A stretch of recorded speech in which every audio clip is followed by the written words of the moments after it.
كشفت مصادر مطلعة من داخل مدينة الموصل أن عناصر مرتزقة داعش الإرهابي ينوون إعادة كتابة القرآن الكريم بحجة أنه محرف وفيه آيات وضعها رجال دين محرفين.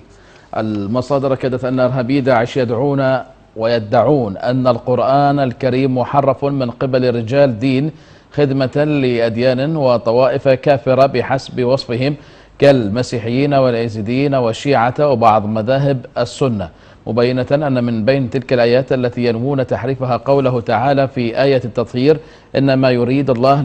ليذهب عنكم الرجس أهل البيت ويطهركم تطهيرا.